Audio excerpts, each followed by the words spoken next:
Interview BO par Benoît Basirico. Je suis avec Camila Beltrán, réalisatrice d'un premier film, Mi Bestia, présenté à l'Acide à Cannes, et avec son compositeur Wissam Ojej. Camila, vous avez, donc c'est votre premier film, mais vous avez déjà un travail de vidéaste avant, avec des films qu'on peut qualifier d'expérimentaux. Est-ce que à ce moment-là, vous avez déjà pu pratiquer ce travail musical et j'imagine que c'était assez différent? Oui, c'était très différent, mais la musique a été très importante pour moi depuis les débuts, depuis ces premières vidéos. Je considère de toute façon que la musique, c'est l'art suprême, c'est-à-dire quand on n'a pas besoin de mots, on n'a pas besoin d'images.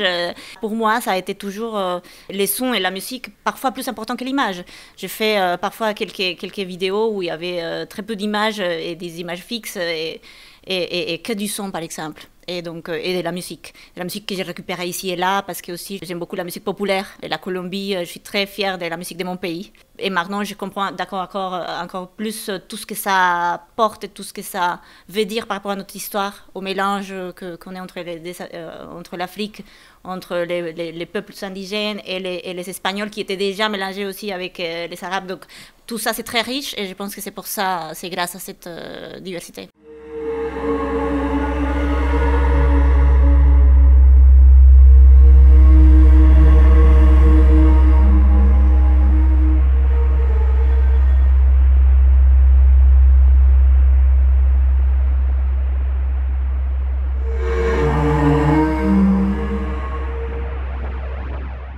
Et pour ce premier film, à quel moment vous avez pensé à la musique, dès le scénario, et comment la rencontre s'est faite avec Wissam Ojej? Ça a été toujours indispensable. Et dans un peu le trajet du personnage, on savait que petit à petit, ou en tout cas moi je savais que la musique allait aussi accompagner tous les trajets du personnage.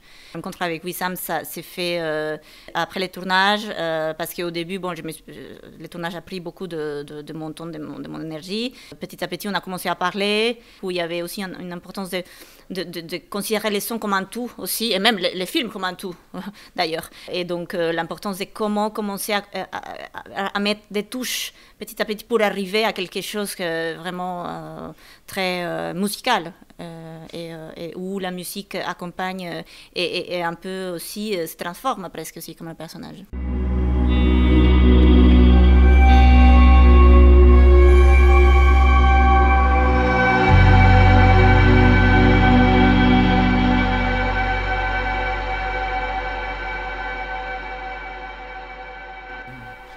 Et donc Mi Bestia est centré autour de ce personnage, donc Mila, 13 ans, une jeune fille dont on va assister à sa transformation.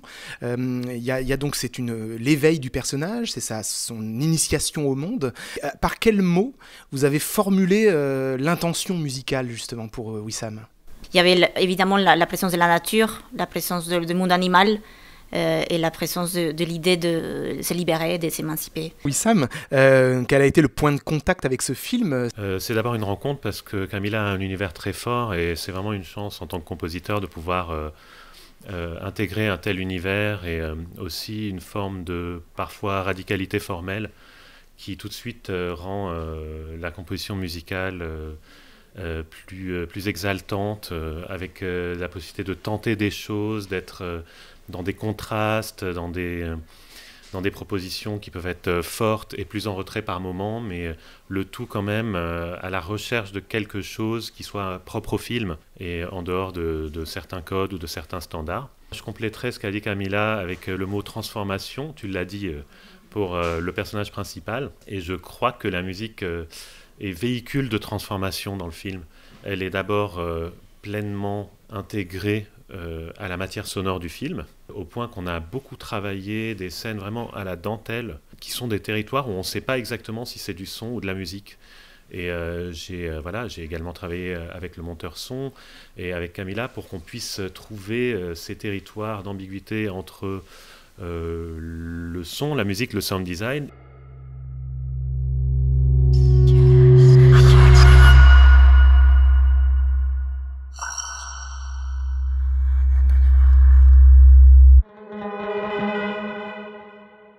Et petit à petit, effectivement, de la même manière que le personnage principal se transforme et s'émancipe, la musique émerge et se construit peu à peu ça commence par des petites touches impressionnistes comme ça, avant petit à petit de de prendre forme et sous forme de crescendo, je dirais, qui a un climax final qui est important narrativement pour le film aussi et qui est pleinement en rapport avec le personnage et la manière dont le personnage s'émancipe à la fin du film.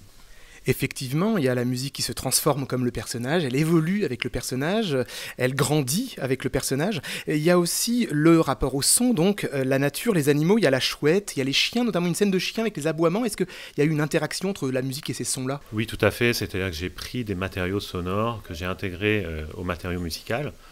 Il s'agissait en conséquence de les transformer, c'est-à-dire que j'ai pu, à travers des logiciels que j'ai, étirer, ralentir des sons d'animaux, et de manière à ce que ça s'intègre à la partition musicale. Pour moi, c'est vraiment un travail qui est passionnant. Ce qui est super avec le film de Camila, c'est qu'il y avait les deux aspects. L'aspect, je dirais, qui est en rapport avec le son et pour créer une forme de magma mouvant, et l'autre aspect qui est plus musical, de manière plus frontale.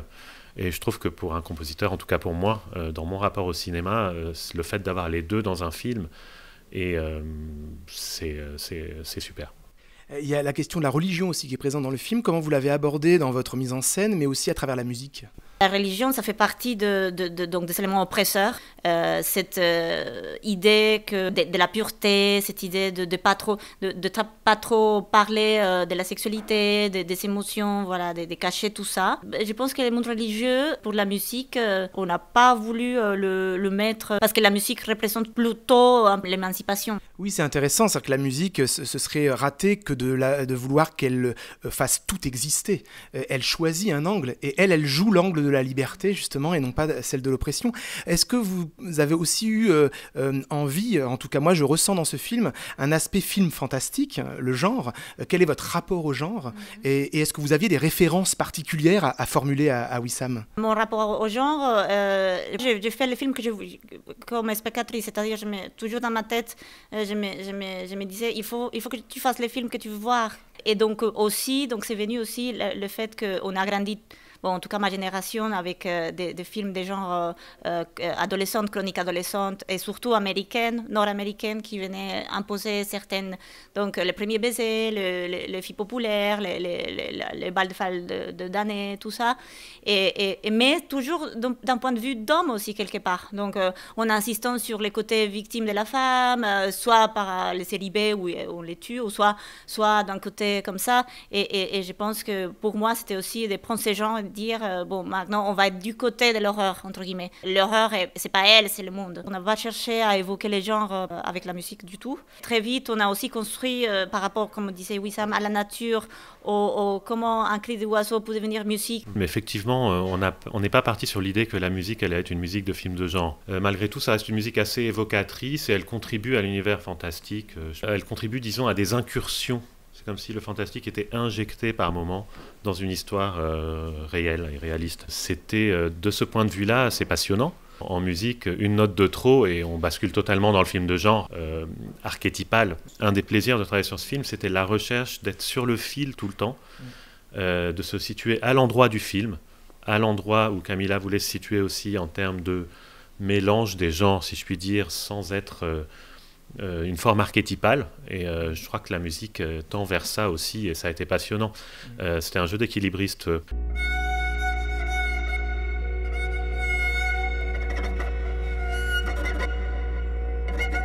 Dans l'instrumentation du film, il y a un violoncelle que je joue, mais dont les sons s'apparentent plus à un son d'animal. Une manière de déréaliser l'instrument, c'était une manière d'aller dans le fantastique.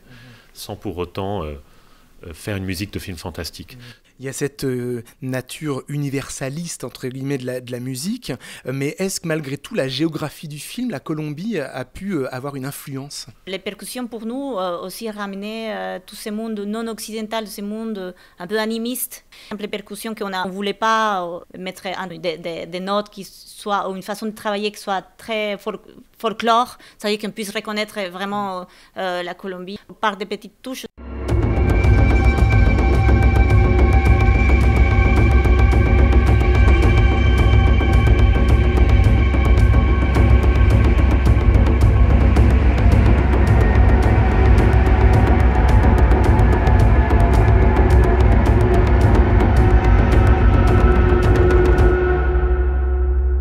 quand elle se retrouve dans la forêt, en effet, il y a ces percussions. J'ai pensé à comme une dimension un peu tribale. La géographie du film, elle intègre la partition du film, mais pas pour faire la musique issue de cette géographie.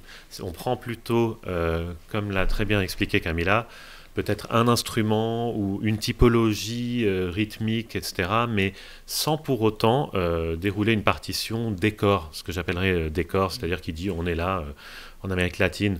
D'une certaine manière, le film appartient au pays du cinéma. En termes d'instruments, donc il y a ces percussions dans la forêt, et on termine par la guitare.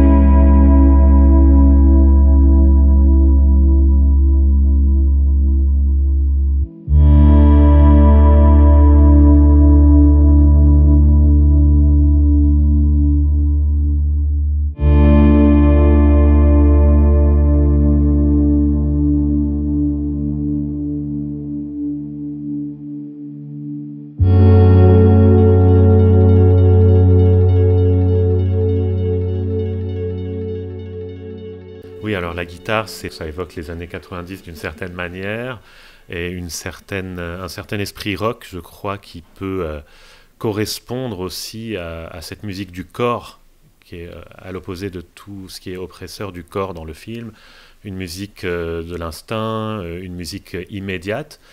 Et étant de formation initialement guitariste, c'était un plaisir de pouvoir construire avec ça. Les guitares électriques sont parsemées par petites touches dans le film avant à la fin de pouvoir construire un morceau qui se déroule. Ça donne un référencement temporel, mais aussi une énergie et une subversion qui correspondaient à la narration du film. Il y a la voix d'ailleurs dans votre instrumentation. C'est une voix féminine et ce sont des murmures. On revient à cette idée de déréaliser les choses. Il n'y a pas de véritables mots. Il y a des mots qui sont murmurés mais au point qu'ils sont inintelligibles et ils s'intègrent au vent, au crissement de violoncelle, au synthétiseur, au bruit de branches d'arbres. C'est pas la première fois. J'ai pu travailler avec de la voix sur des courts-métrages, mais dans un long-métrage, c'est la première fois que ça peut intégrer une partition et que ça fait vraiment sens.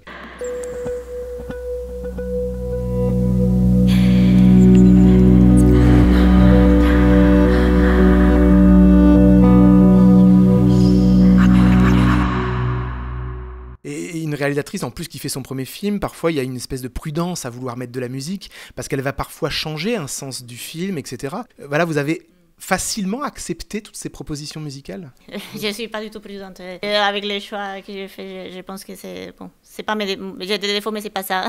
Et donc c'est toujours te dire à Wissam mais aussi au chef, on va tous, on va y aller, on va pas avoir peur. Il faut pas avoir peur, il faut y aller. Le cinéma n'est pas fini d'être inventé. Et parfois on pense que oui, mais je pense qu'aujourd'hui il faut toujours le mettre en question, de se dire bon qu'est-ce que c'est, comment on fait. Je suis contente de savoir que même hier j'ai eu l'occasion de voir le film de Coppola et lui, donc c'est grand du cinéma. En tout cas moi, avec son film, il m'a dit la même chose. C'est pas fini, on peut tout faire.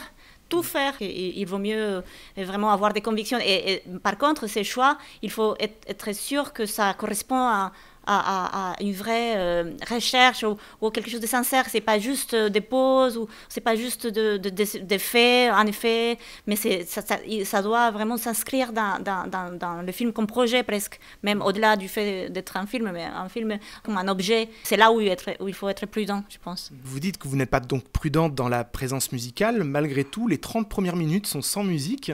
Est-ce qu'il y en a eu au début et vous les avez enlevées, ou alors dès le début, vous avez fait le choix de faire entrer la musique qu'au bout de 30 minutes? Donc, au début, c'était vraiment de rester sur quelque chose de très oppressant, avec une atmosphère presque sans souffle, si je peux dire que la musique représente dans les films le souffle.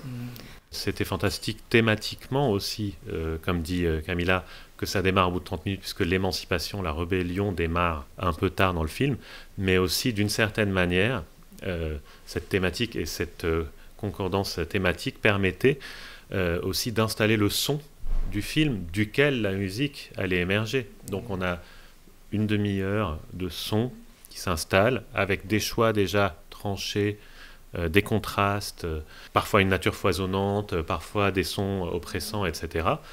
Et une fois que le spectateur a pu s'intégrer au son du film et l'absorber, c'est de là qu'on fait émerger la musique. Donc ça correspondait effectivement narrativement au point de bascule du personnage, mais aussi ça permettait, du point de vue plastique, si je puis dire, de la proposition sonore globale du film, que les choses s'enchaînent de manière naturelle et que rien ne puisse s'imposer. Tout est d'une grande fluidité. Mais j'imagine qu'il y a d'autres métiers qui rentrent en jeu, notamment le montage. Bien sûr, on était en contact avec Jeanne Auberson, la monteuse, en permanence. Il y avait surtout Camilla qui travaillait avec elle, qui a monté avec elle. C'était pas une collaboration à trois. Si, oui. Mais on passait quand même par Camilla, puisqu'il y a quand même un processus de validation et que c'est quand même mieux pour pas que ce soit cacophonique que ce soit la réalisatrice. Mais évidemment qu'il y avait un dialogue à trois qui s'est installé avec une circulation des infos et des souhaits et des réactions à mes envois qui étaient, je pense aussi, qui émanaient de la monteuse. La richesse du cinéma, c'est de mettre plusieurs têtes, plusieurs cœurs à battre ensemble pour former quelque chose qu'on fait ensemble, où on collabore, où c'est-à-dire on lance un peu quelque chose, une sorte de centre de gravitation où tout commence à tourner autour donc, du projet, donc dans ces cas-là les films, et ça devient de plus en plus fort et puissant avec toutes ces sensibilités qui coopèrent. Moi j'apprécie beaucoup ça, que ce soit Wissam et tous les chefs-op, les comédiens, on fait plus qu'un film, c'est-à-dire c'est pas que chacun fait son métier, entre guillemets, mais vraiment on fait autre chose, on tente, on cherche, et ça c'est super. Merci beaucoup Camilla Beltrán, Wissam Aujej pour Mi Bestia.